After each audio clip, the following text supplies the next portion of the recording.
আজ ৫ বছর পর আমার স্বামী দেশে ফিরেছেন। বাসার সবাই অনেক খুশি ছিল, কিন্তু আমি একদমই খুশি ছিলাম না।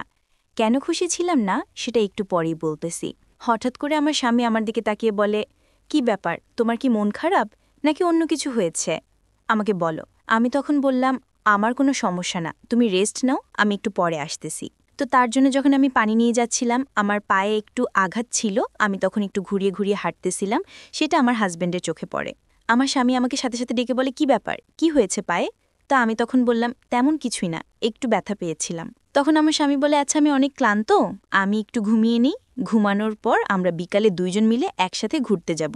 এই বলে আমার হাজবেন্ড ঘুমিয়ে যায়। সে ঠিক ৩-৪ ঘন্টা পর উঠে আমাকে বলে যে, তুমি সুন্দর একটা নীল শাড়ি পরো, আমার সাথে ঘুরতে বের হবা, সাথে সুন্দর সুন্দর গহনাও পরবা। আমি তখন একটু হেসে উত্তর দিলাম, আমি এসব কোথায় পাবো? আমার তো হাতে গোনা ২-৩টা শাড়ি আর ২-৩টা জামা আছে, যে জামাগুলো আমি সবসময় বাসায় পরি। আমার স্বামী তখন চেঁচিয়ে বলল, মজা করো না আমার সাথে, যেটা বলেছি সেটা করো।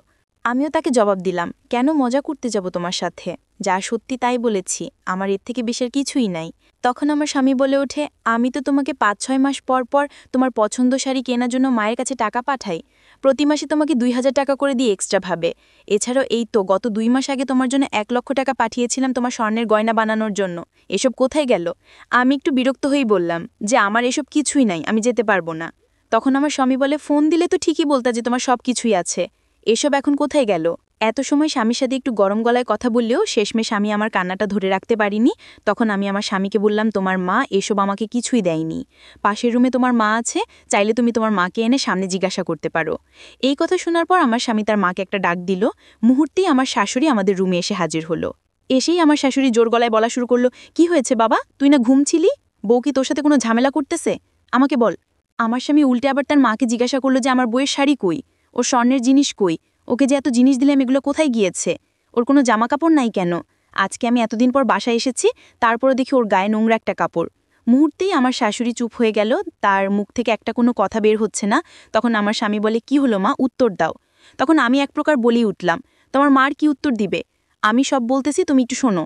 শোনো, তুমি বিদেশে যাওয়ার পর তোমার মা আর তোমার বোন আমাকে অনেক কষ্ট দিয়েছে, যা বলার মতো না। কাজে যদি কখনো ভুল হতো, কখনো তোমার মা, কখনো তোমার বোন সাথে সাথে আমার গায়ে হাত তুলতো। ওই যে তোমার বোনকে দেখতে পাচ্ছ, আমার থেকে ছোট, কিন্তু ওর সাহস হয় কিভাবে আমার গায়ে হাত তোলার? আর বাকি রইল গহনা আর জামা কাপড়ের কথা। গত মাসে আমাকে যে টাকাটা পাঠিয়েছিলা, ওই টাকাটা দিয়ে তোমার বোন নতুন একটা আইফোন কিনেছে, পারলে জিজ্ঞাসা করে দেখো, সে তো সামনেই আছে। আর এই যে প্রতিটা ঈদ আসতো, ঈদের সময় বাসাবাড়িতে যেসব মহিলারা কাপড় নিয়ে আসতো, এই যে ২০০-৪০০ টাকা দাম, ওইখান থেকে আমাকে কিনে দিত। এত এত টাকা পেয়ে তারা বলতো, ইস আমার ভাই ইনকাম করতেছে, আমার ছেলে ইনকাম করতেছে, তোকে ঘরে বসে বসে খাওয়াবার এত কিছু দিব। পারলে তারা দুজন এখন সামনে আছে, তাদের কাছ থেকে একটু শুনে নাও। আর তুমি জানতে চেয়েছিলে না যে আমার পায়ে কি হয়েছে, আমি পা ব্যথা নিয়ে হাঁটতেছি কেন? তাহলে শোনো, গত পরশুদিন রান্না করার সময় রান্না একটু ভুল হয়েছিল, খেতে একটু খারাপ হয়েছিল বিধায় তোমার মা পুরা কড়াইটা আমার পায়ের উপর ফেলে দেয়। আর তুমি জানতে চেয়েছিলে না কেন তোমার সাথে আমি কথা বলি না? আসলে তোমার মার বোন আমাকে কথাই বলতে দিত না। এসব কথা শোনার পর আমার স্বামী তার মাকে জিজ্ঞাসা করে, মা, আমার বউ যা বলতেছে সেটা কি সত্য? তখন তার মা কোনো প্রশ্নের উত্তরই দিতে পারে না, কারণ তার কাছে কোনো উত্তর ছিল না। কেন তোমরা আমার অনুপস্থিতিতে আমার বউয়ের সাথে এত খারাপ ব্যবহার করেছ, তাকে কাজের মেয়ের মতো রেখেছ? তখন আমার শাশুড়ি বলে, বাবা আমাদের ভুল হয়েছে, আমাদের ক্ষমা করে দে। আমার ননদও বলে যে, ভাইয়া ক্ষমা করে দাও। এমন অবস্থা আমার স্বামী অনেক রেগে যায়। আমার স্বামীকে বললাম, তুমি শান্ত হও, যা হয়েছে হয়েছে। আমার শাশুড়ি আর ননদ রাগ দেখি রুম থেকে বের হয়ে যায়। তখন আমার স্বামী আমাকে বলে, আমার অনেক ভুল হয়েছে তোমাকে এভাবে রাখার, আমি তোমার কাছে অনেক ক্ষমা চাচ্ছি।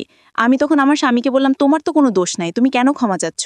আমি স্ত্রী হিসেবে তোমার কাছে একটা জিনিসই চাইবো, তুমি কি রাখবা? আমার স্বামী বলে, কি বলো?